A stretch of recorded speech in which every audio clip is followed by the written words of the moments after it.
Welcome ভাইরা। আগের দিনে আমরা দেখছিলাম হচ্ছে ইথার আর কিটোনের নামকরণগুলো।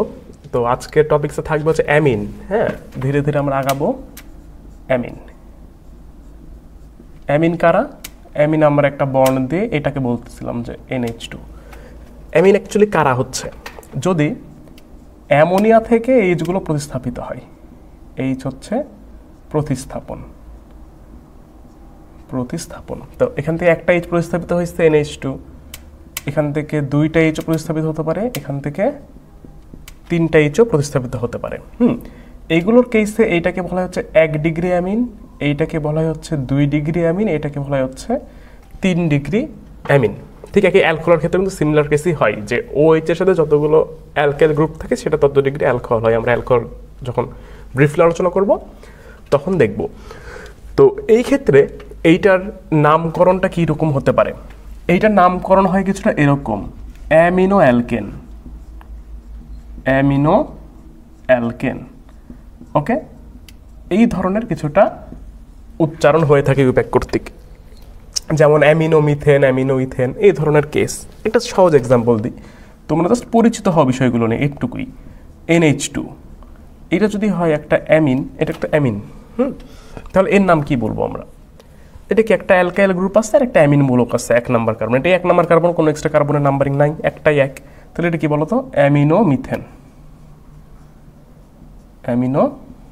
মিথেন। যদি এরকম CH3CH2NH2 থাকতো তাহলে হতো অ্যামিনো ইথেন। এখন সমস্যাটা অন্য জায়গায়। যদি একটা 2 ডিগ্রি অ্যামিনের নামকরণ করতে দেয়, এই ক্ষেত্রে তোমাদের একটু ঝামেলা ফেস করতে হয়। যেমন আমি একটা নামকরণ তোমাকে যদি দিই, এরকম দেখতে কিছুটা, CH3 CH2 NH CH3 এইটার নামকরণ তোমরা কীভাবে করবা বলো? এই ক্ষেত্রে একটা জিনিস খেয়াল রাখবা যে পাশে কার্বন সংখ্যা কম আছে ওই পাশটাকে আমরা অ্যামিনের ভেতরে রেখে দেব, এই পাশটাকে, এবং নাম্বারিং করবো হচ্ছে তার সর্ববৃহৎ শিকড়টা নিয়ে। বৃহৎ শিকড় কিন্তু আমি ওইদিকে পাবো না, আমি বৃহৎ শিকড় কিন্তু এই বাম পাশে গেলে পাবো, 2টা কার্বন এই পাশে গেলে পাইতাম। এটা কিছুটা কিটনের মতো তুমি চিন্তা করতে পারো যে তোমার ওই যে পাশে আমি নাম্বার মানে কিটন বললে ইথারের ক্ষেত্রে যে পাশে বেশি সংখ্যা নিব ওখানে আমরা অ্যালকক্সি অ্যালকেন বলছিলাম, কিছুটা এরকম এইখানেও হবে। তো এই অ্যালকেন বা এই অ্যামিনের নামকরণটা কিভাবে আমরা করব, এটির প্র্যাকটিসের ওপর জাস্ট মনে রাখো, তাহলেই হবে। এই ধরনের অ্যালকিনের মানে অ্যামিনের নামকরণটা এরকমভাবে করতে হয়, যেটা 1 নাম্বার কার্বনে আছে না, 1 নাম্বার কার্বনে একটা কি আছে? একটা মিথাইল অ্যামিন আছে, ক্লিয়ার? একটা মিথাইল অ্যামিন, 1 ব্র্যাকেট ক্লোজ, এই ভিতরে এভাবে লিখতে হয় N মিথাইল অ্যামিনোটা কিন্তু উচ্চারণ করতে হয় N মিথাইল অ্যামিনো শেষ। তারপর কি আছে এর পাশে বলো তো? ইথেন। 1 N মিথাইল অ্যামিনো, এটা হচ্ছে আমার N মিথাইল অ্যামিনো হচ্ছে এইটুকু part, 1 N methyl amino ethane. Clear? এই জিনিসটা কিন্তু একটু খেয়াল রাখবা, এটা কখনো যেন ভুল না হয়। এখানে সবাই একটা জিনিস খুবই ভুল করে, সেটা কি জানো? এইটুকু মনে রাখতেছে, N মিথাইলের পরে অ্যামিনোটার উচ্চারণ করে না। এটা একটু তোমরা চাইলে নোট করে রাখতে পারো। সবাই এটার নাম কি লিখে? N methyl ethane. হ্যাঁ, অ্যামিনোটা লিখতে ভুলে যায়। তো এটা কোনো যেন তোমাদের মিস্টেক না হয়, অপশনে কিন্তু ভুলটাও থাকবে। তো এরকম যদি আমি আরও একটা নামকরণ তোমাদেরকে দিই, এইখানে দেখতে কিছুটা সেটা এরকম হবে, CH3 N CH3 কিছুটা এরকম। এগুলোই নামকরণ হচ্ছে খুব সহজ। তুমি কি করবা এখানে বলো? এটা কিন্তু এর খুব মানে ইম্পর্টেন্ট, নামকরণটা খুব ইম্পর্টেন্ট। এইটার জন্য আমি যেদিকে যাই আমার একটাই কার্বন আছে, এপাশেও একটা কার্বন, এপাশেও একটা কার্বন, এপাশেও একটা কার্বন, তো এক পাশে গেলেই হলো। এবং এটা একটা কি 3 ডিগ্রি অ্যামিন না? কিন্তু 3 ডিগ্রি অ্যামিন। তো ওই আগের মতোই বিষয়টা থাকবে, জাস্ট এখানে কি হবে, আমার এই জায়গাতে 1এই আছে সব কিছুই। তো 1 আমি যেটাকে 1 ধরবো সেটাই 1। এবার দেখো মজা, দেখো এনে 2টা মিথাইল আছে না? এনে কিন্তু 2টা মিথাইল আছে। আমরা যখন আগে নামকরণ করতাম তখন যদি 2টা বা ততোধিক কিছু থাকতো তাহলে ওটাকে আমরা কিন্তু 2, 3, 1, 2 যদি একই কার্বনে বা একই ইয়েতে দুইটা মিথাইল থাকতো আমরা বলতাম 2,2 ডাইমিথাইল। এখানে একই এনে দুইটা মিথাইল আসছে না, তাহলে এটার নাম আমি বলবো হচ্ছে এন ডাইমিথাইল, এন ডাইমিথাইল, অবশ্যই অ্যামিনো শেষ, অ্যামিনো তারপর কিটা বলো তো, মিথেন না, অ্যামিনো মিথেন। এইটা হচ্ছে এই যৌগের নামকরণ। আর এইখান থেকে আমি তিনটা 1 ডিগ্রি, 1 ডিগ্রি, এটা হচ্ছে 1 ডিগ্রি অ্যামিন, এটা হচ্ছে 2 ডিগ্রি অ্যামিন, এটা হচ্ছে 3 ডিগ্রি অ্যামিন, আমি তিনটারই নামকরণ তোমাকে শিখাই দিলাম যে কি হচ্ছে। এবং লাস্ট অফ অল আমি তোমাদের HW যখন নামকরণ শেষ করব সবগুলো মিক্স করে আমি কিছু HW বোর্ডে লিখে রাখবো, তোমরা ওটা করে আমাকে সাবমিট করবো, সেটা সবার শেষে। আপাতত এখান থেকে বেসিক আইডিয়া নাও যে এইটাকে অ্যামিন বলে এবং এটা দেখতে কীরকম হয়ে থাকে। তো এটা বুঝতে পারছো? তারপর আমরা একটু নতুন টপিক্সের দিকে যাই, বলতে নতুন নামকরণের দিকে যাব। আমরা যা যা বোর্ডে তখন লিখছিলাম সবগুলোরই নাম দেখার চেষ্টা করব। তো এগুলো একটু ভালো করে দেখবা, তোমাদের কাছে যে কোনো বই থাকলে সেখান থেকে একটু প্র্যাকটিস করবো। আমি তো এখানে বসে থেকে 100টা নামকরণ আর লিখাইতে পারবো না। থাইল, এইটা কিন্তু আমরা দেখছিলাম, থাইল এটাকে পূরণ করতেছিলাম কী দিয়ে বলো তো, SH হচ্ছে থাইল মূলক। এটা একবার মনে হয় কোনো একটা অ্যাডমিশন টেস্টে আসছিল যে থাইল মূলক নিচের কোনটি, কারণ এটা অনেকে খেয়াল করে না যে থাইল মূলকে SH-কে থাইল মূলক বলে।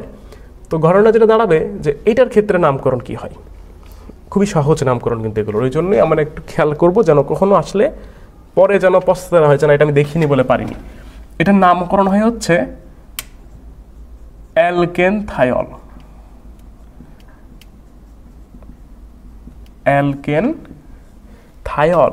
সেটা কীরূপ দেখো, এরকম এই একটা যৌগ আছে CH3SH, এটার নাম কি, মিথেন থাইল। মিথেন থেকে একটা H প্রতিস্থাপিত HH লাগছে, মিথেন থাইল, ইথেন থাইল, CH3CH2SH। ওকে, যে জায়গায় থাকবে সেটা তোমার জাস্ট ওর সাথে কি হবে, থাইলটা অ্যাড হবে। এটা কি বলতো, এটাও থাইল, এটা হচ্ছে কি ইথেন থাইল, ইথেন থাইল।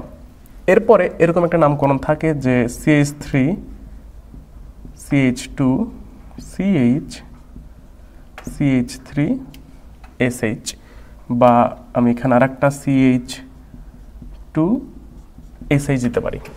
তাহলে আমি নাম্বারিং করবো কই থেকে এই কার্বনের?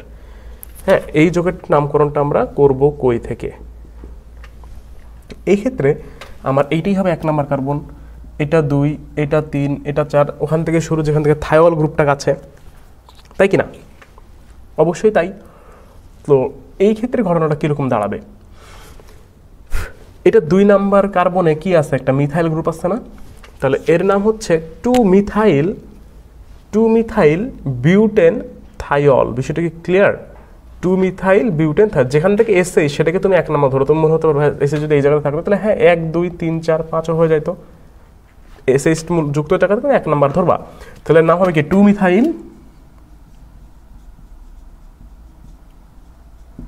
মিথাইল বিউটেন, নাই দেখো বিউটেন থাইল। ক্লিয়ার? 2 মিথাইল বিউটেন থাইল, এইটা গেল হচ্ছে আমাদের থাইলের নামকরণ। বুঝতে পারছো? মুছে দিলাম। আমরা অ্যামিন, থাইল, তারপর ইথার কিটোন, অ্যালডিহাইড শিখে ফেলছি। খুব অল্প জিনিস বাকি আছে, হয়তো নামকরণ 2 1 3টে লেকচারের মধ্যে শেষ হয়ে যাবে। এখন দাঁড়াবে হচ্ছে আমার নামকরণে আসবে হচ্ছে one of the most important, সেটা হচ্ছে কার্বক্সিলিক অ্যাসিড। কার্বক্সিলিক অ্যাসিড এটা কীরকম দেখতে ছিল? এটা দেখতে ছিল হচ্ছে বন্ড COOH। ভাই এটা সর্বোচ্চ সক্রিয় কার্যকরীমূলক, এটা হচ্ছে সর্বোচ্চ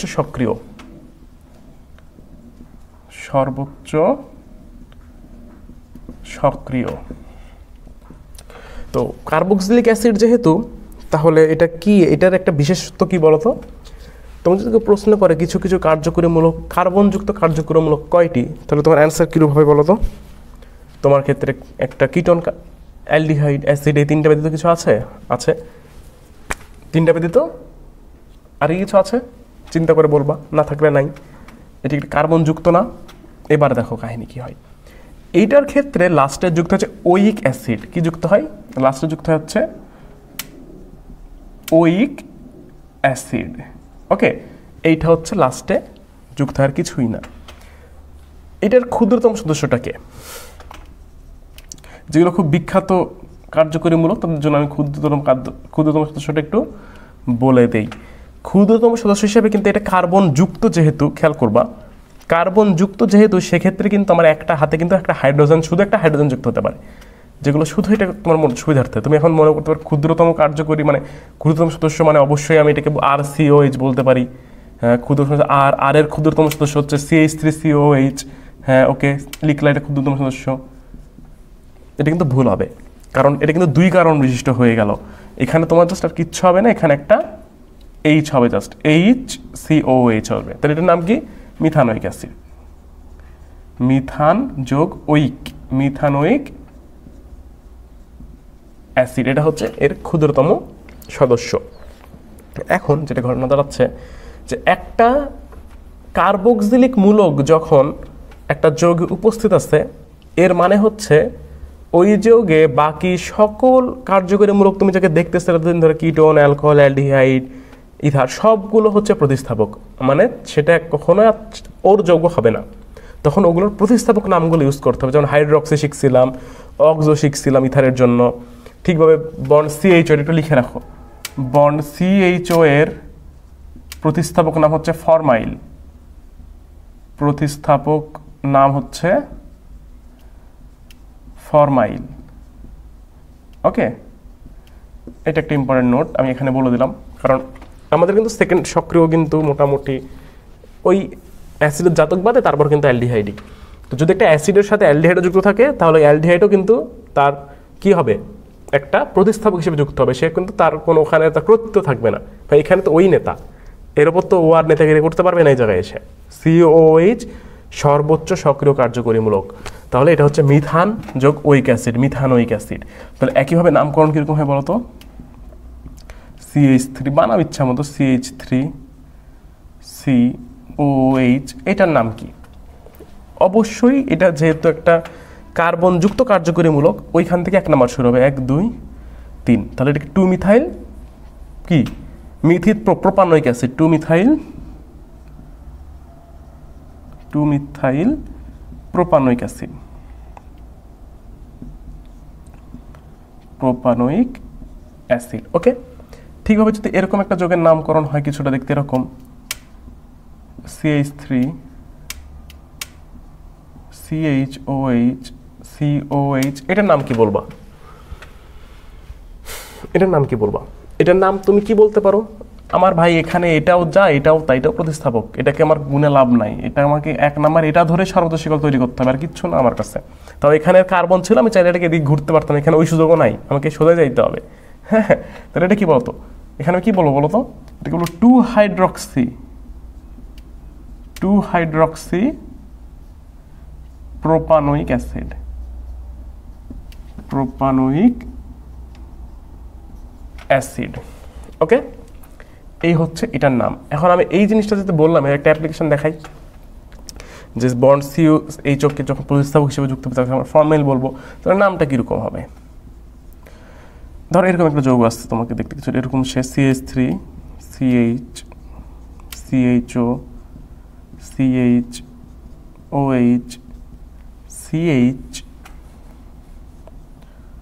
CH3 বন্ড COH। তোমার এখানে কোনো মানে অধিকার নাই যে তুমি সেটাকে কার্বন নাম্বার এটাকে 1 ধরবা, এটাও কার্বন যুক্ত, তাই বলে ওইটাকে 1 ধরবে এরকম তোমাকে অধিকার দেওয়া এখানে হয় নাই। আমার এখানে সর্বোচ্চ সক্রিয় হচ্ছে এই অ্যাসিড মূলকটা। অ্যাসিড মূলক যখন সর্বোচ্চ সক্রিয়, তাহলে আমার নাম্বারিংকে ওইখান থেকে করতে হবে। আমরা এটাই করে আসতেছি, করলাম 1 2 3 4 5। তাহলে নাম কি বলবো আমরা? অবশ্যই সবার আগে কি আসবে? এগুলো সবার নাম লিখবো, যেভাবে আসে ওভাবে লিখে দেবো না। 2 মিথাইল, 2 একটা মিথাইল আছে, 3 একটা কি আছে, হাইড্রক্সি আছে, 4-এ একটা কি আছে, এই দেখো অ্যালডিহাইড মূলক, এটা এখন কিন্তু প্রতিস্থাপক, এটা কিন্তু এখানে এখন প্রতিস্থাপক নট, এটা অ্যালডিহাইডের যৌগ। তাহলে 4 ফরমাইল, 4 ফরমাইল কি এটা, পেন্টানোয়িক অ্যাসিড।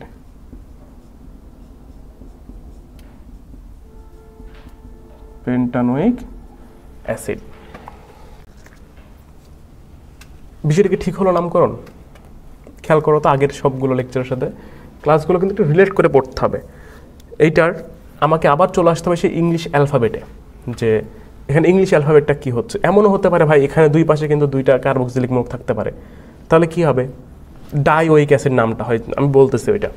ধরো এইখানে এবার তোমাকে আবার কি ওই অ্যালফাবেট আসতে হবে না, ABCDFG যেটা আগে আসে ওইটা, তাহলে কি হচ্ছে, এম কোথায়, হ্যাঁ ABCDFG, এইচ আগে না এফ আগে, তারপর হচ্ছে এম, FHF। তাহলে আমার সবার আগে কি আসবে বলতো, ফরমাইল, 4 ফরমাইল 3 হাইড্রক্সি 2 মিথাইল, আমার নামের জাস্ট সবই উল্টায় যাবে।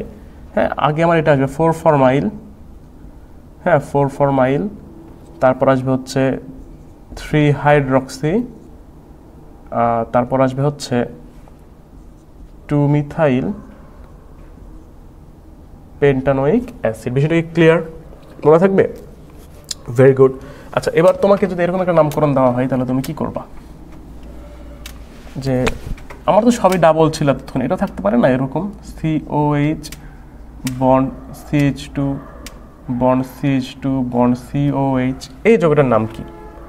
এটা তোমার ভয় পাওয়ার কোনো কারণ নাই। এটা দেখে মনে হতে পারে যে ভাই আমি তো তাহলে এখানে 1 আর 2 ধরে এটাকে আমি ইথেন ডাইওয়িক অ্যাসিড বলতে পারবো, সেটা ইথেন ডাইওয়িক অ্যাসিড না ভাই, এই কারণগুলো ধরতে হবে তো, 1 2 3 4, এটার নাম হচ্ছে বিউটেন ডাইওয়িক অ্যাসিড, বা বিউটেন 1,4 ডাইওয়িক অ্যাসিড, আরও বেশি ক্লিয়ার হয়ে যায় এটা, বিউটেন 1,4 ডাইওয়িক অ্যাসিড। এটা বাংলায় লিখো, ইংলিশে লিখতেছি যদিও এখন, বিষয়টাকে ক্লিয়ার। কারণ বিউটেনের ক্ষেত্রে কিন্তু বিউটেন 1,4 ডাইওয়িক অ্যাসিড হওয়া ছাড়া কোনো উপায় নাই। যদি এখন হেক্সেন হইতো কোনো কেসে, তাহলে 2,4 হেক্সেন বা বিভিন্ন দুইটা প্রান্তে কিন্তু হেক্সেনের হওয়া পসিবল ছিল কি, এটা কি ছিল? এটা কিন্তু অ্যাকচুয়ালি হওয়া পসিবল যদি একটা নামকরণ হয়। মোটামুটি আমরা এটা লাস্টেই দুইটাই বসাই, এটার একটা তোমার অ্যাসিডের একটা তোমার ক্রম আছে, হ্যাঁ এটা যখন আমরা টাইম আসবে এটা আমরা দেখব। তো আমরা 3টা জিনিসের নাম দেখলাম, তার সাথে পরিচিত হলাম, যেন পরবর্তীতে নামকরণগুলো দেখলে ভয় না লাগে। আমার এতদিন নামকরণের সাথে তোমাদের রাখার উদ্দেশ্য হচ্ছে যেন নামকরণ কখনো ভয় না লাগে দেখে। আর আমি পরবর্তীতে বিক্রিয়ার যে উৎপাদগুলো লিখবো সেটা যেন খুব ইজিলি তোমরা বুঝতে পারো। তো এগুলো একটু ভালো করে নোট করো যেন মনে থাকে। আজকের লেকচার আমি বেশি দূর নিয়ে না যাই, এ পর্যন্ত রাখলাম।